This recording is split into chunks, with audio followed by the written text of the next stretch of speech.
Kasih karunia dan damai sejahtera dari Tuhan Allah Bapa kita, dari anaknya Tuhan Yesus Kristus menyertai kamu sampai selamanya. Amin. Selamat pagi saudaraku, selamat memuliakan Tuhan dengan semua aktivitas yang baik. Dipandu firman-Nya dari 1 Korintus 4 ayat 5, demikianlah firman Tuhan. Karena itu janganlah menghakimi sebelum waktunya, itu sebelum Tuhan datang.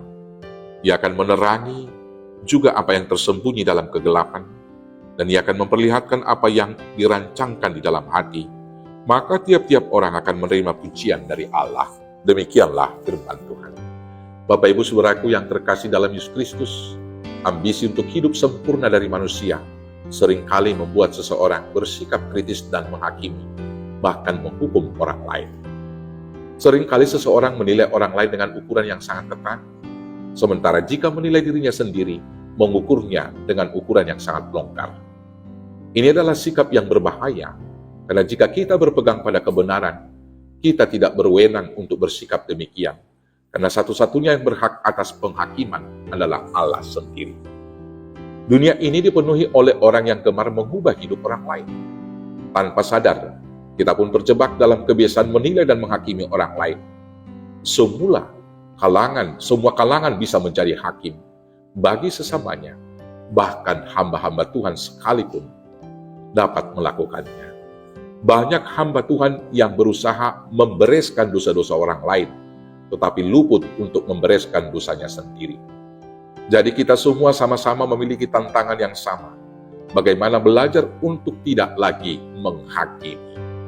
Orang yang menghakimi selalu menganggap dirinya lebih benar daripada orang lain. Sikap yang demikian akan menimbulkan perselisihan dan perpecahan. Hal inilah yang dialami oleh jemaat di Korintus, sehingga mereka terpecah menjadi 4 kelompok. Ada kelompok Paulus, kelompok Kefas, kelompok Apolos, dan kelompok Yesus atau kelompok Kristus. Masing-masing kelompok tersebut merasa bahwa kelompok dan pemimpin mereka lah yang paling benar. Dan mereka menghakimi kelompok yang lain tidak benar dan tidak menerima kuasa dari Tuhan.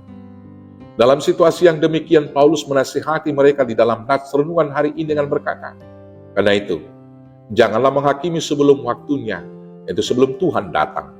Ia akan menerangi juga apa yang tersembunyi dalam kegelapan, dan Dia akan memperlihatkan apa yang direncanakan di dalam hati, maka tiap-tiap orang akan menerima pujian dari Allah.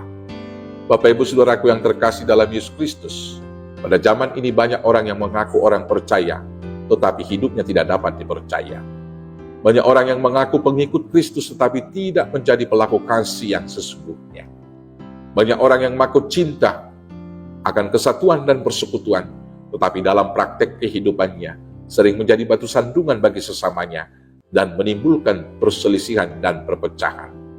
Kita sebagai orang Kristen seharusnya malu bila di sana sini gereja masih mengalami perselisihan dan perpecahan, hanya karena perbedaan pendapat dan pengertian, dan kemudian saling menghakimi satu dengan yang lain.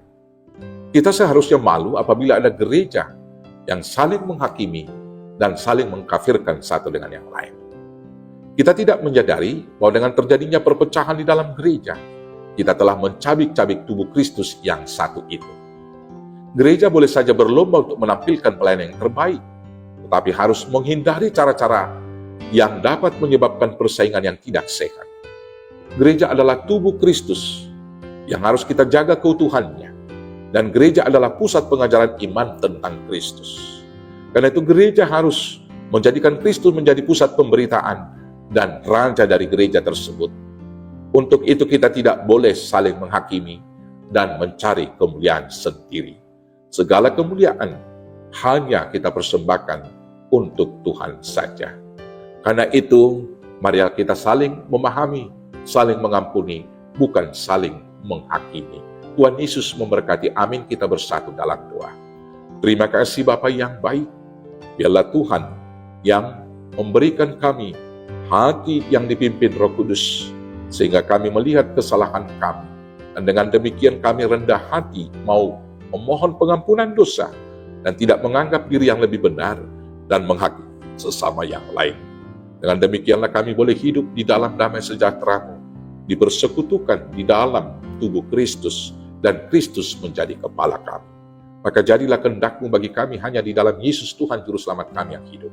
Amin. Selamat dipersatukan di dalam Tuhan. Selamat beraktivitas. Tuhan Yesus memberkati. Horas, horas, horas.